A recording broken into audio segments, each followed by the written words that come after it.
and we added some other cool features like video recording.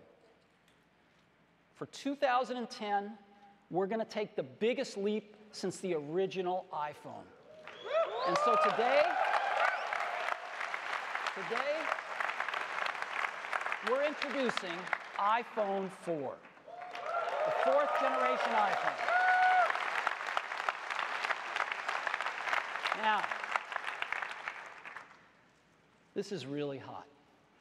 And there are well over 100 new features, and we don't have time to cover all of them today. So I get to cover 8 of them with you. 8 new features of the iPhone 4.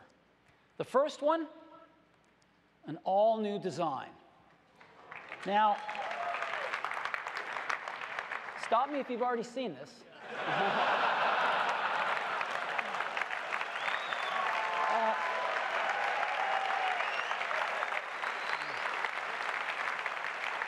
Believe me, you ain't seen it.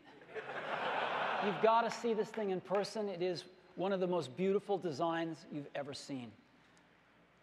This is, beyond a doubt, the most precise thing, one of the most beautiful things we've ever made.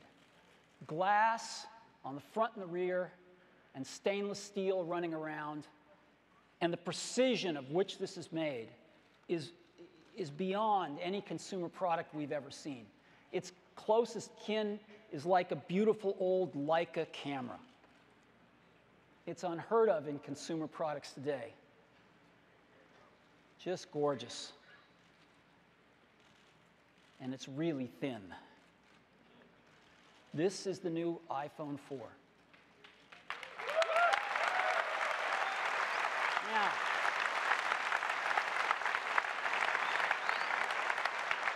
it is just 9.3 millimeters thick. That is 24% thinner than the iPhone GS. Again, a quarter thinner in something you didn't think could get any thinner. As a matter of fact, it is the thinnest smartphone on the planet.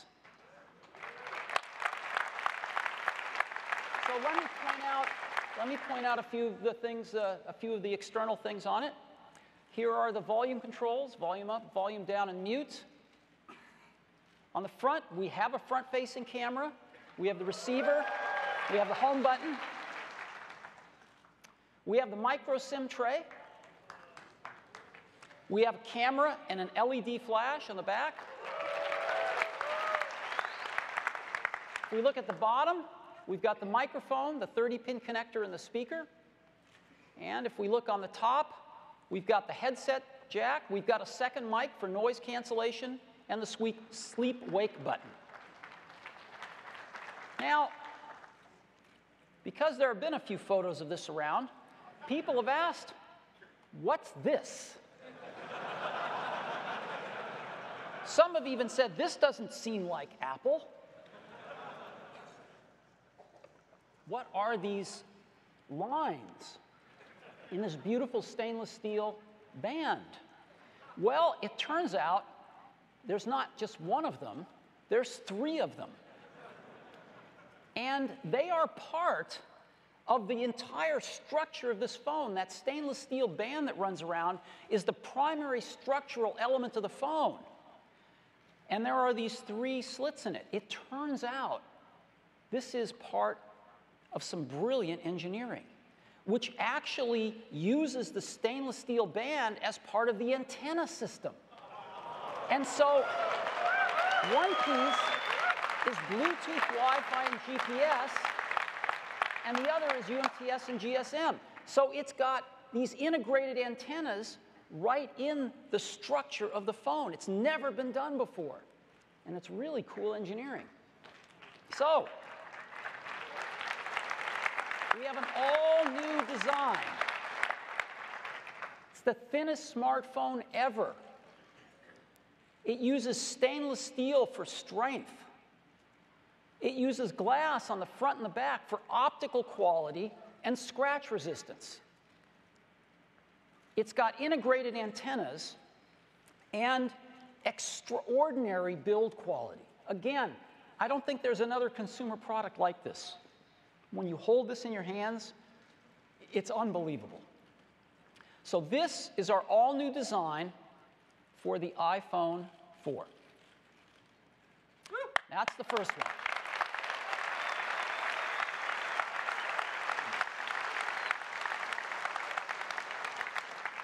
Second one, this is a biggie. Something we call the Retina display. What's that? Well, in any display, there are pixels. Here's 4 of them. We start off with the Retina display by dramatically increasing the pixel density. 4 times as many pixels in the same amount of space. Now, why is that important? Well, let's make more pixels, and let's say we want to draw the letter A. And this is the outside boundary of one of the strokes of a letter, the letter A.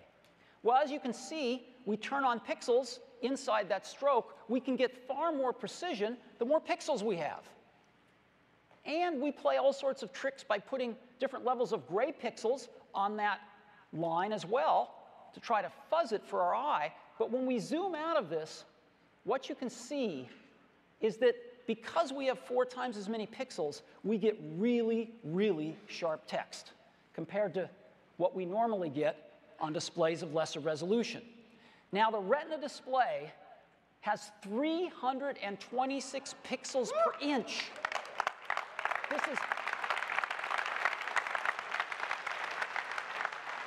There's never been a display like this on a phone. People haven't even dreamed about a display like this on a phone. But it's more than that. It turns out that there's a magic number right around 300 pixels per inch that when you hold something around 10 or 12 inches away from your eyes is the limit of the human retina to differentiate the pixels. And so they're so close together when you get at this 300 pixels per inch threshold that all of a sudden things start to look like continuous curves. Like text looks like you've seen it in a fine printed book, unlike you've ever seen on an electronic display before. And at 326 pixels per inch, we are comfortably over that limit, and it's extraordinary. So let me give you an example of a normal display on the left and the Retina display on the right. Look at the difference.